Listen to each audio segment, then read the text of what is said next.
Thank you, Don, for that wonderful introduction. And I have to say that I am so honored to receive the Partner for Life Award from an organization that has been such a strong partner to this community for so many years. And I'm so grateful to see all of you here tonight and know that you support such an incredibly important organization. I want to also join others in acknowledging the great work of our co-chairs for tonight's event, Cece Connolly and Reggie Von Lee. I know you really worked hard to make this event such a success, and I appreciate your efforts. And in addition, I want to recognize the ongoing work of the Board of Directors and all the staff and volunteers at Whitman-Walker. Thank you for all that you do, all the difference that you're making in the lives for the services that you provide.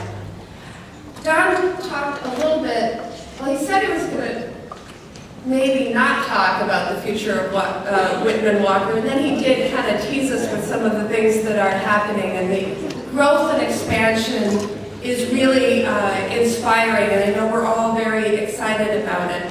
But I wanted to take a moment to reflect on how far we've come, on how much has changed over the decades, and how much has stayed the same. The Whitman-Walker Clinic opened its doors just a couple of years before the AIDS outbreak began to devastate the gay community in major cities across the United States like Washington, D.C.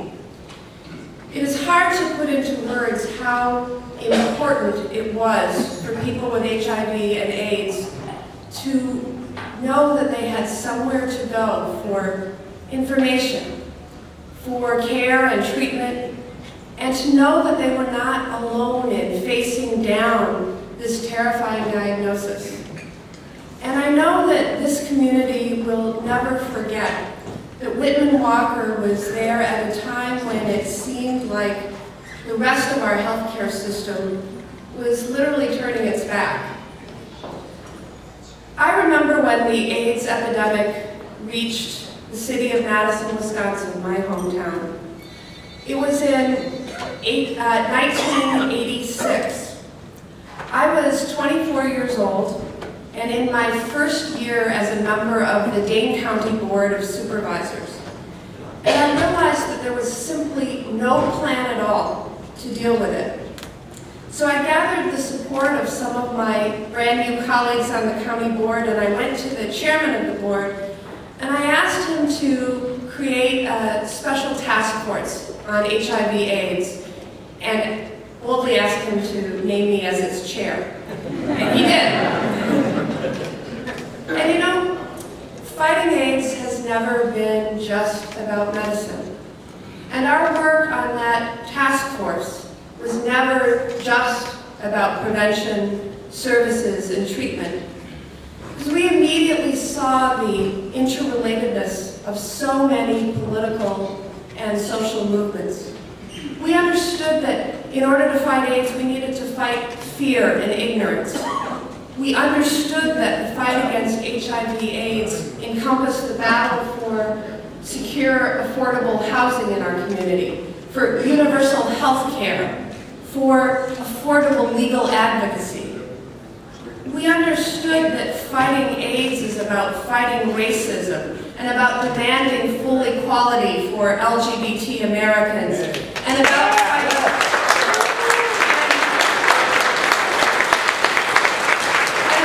fighting ableism and for the full participation of persons with disabilities in every facet of life.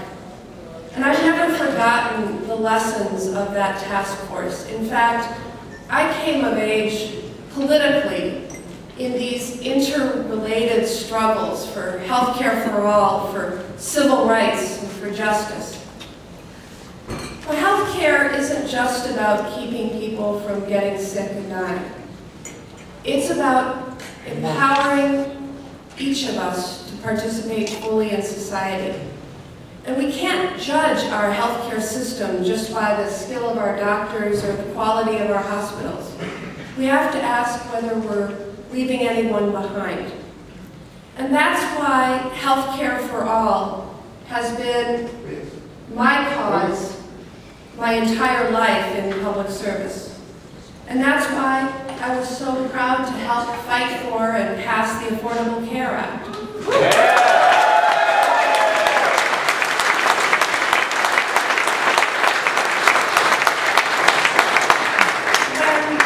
the Affordable Care Act is fully implemented, 31 million more Americans will finally be able to get health insurance.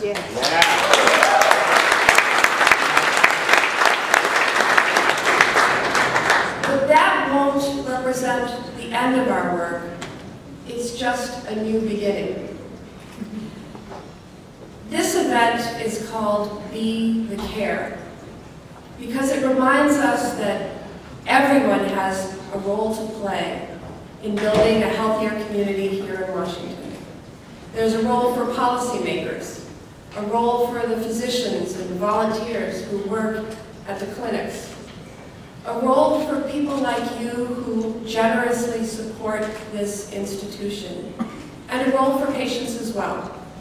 After all, Whitman-Walker Health isn't just about giving away health care services.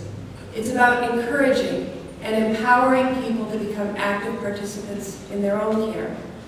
It isn't a charity, it's a partnership. And I think that's an important example to remember, because the Affordable Care Act asks everyone in America to do their part in building a healthier country. It asks Americans to take responsibility for their own care and provide support and resources to make that possible.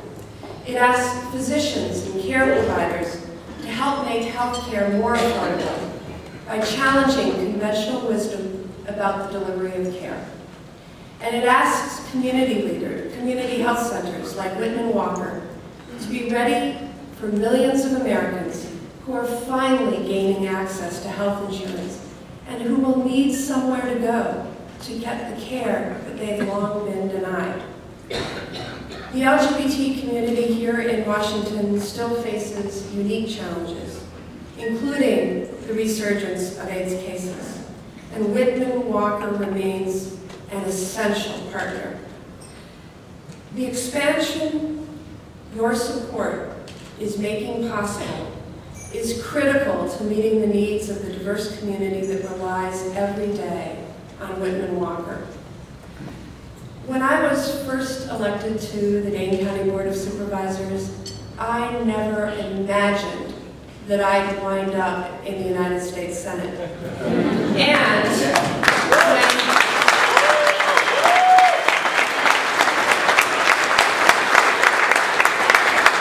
I venture to say when the Gay Men's VD Clinic opened in the basement of Georgetown Lutheran Church, no one could have ever imagined that it would evolve into one of the most successful and important community health centers in America.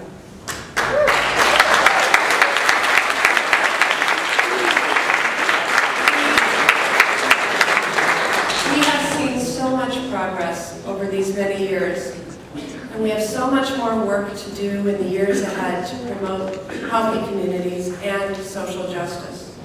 But I am inspired by your example. I'm grateful for this recognition.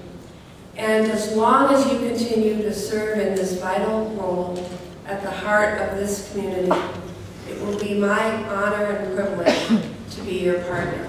Thank you so much.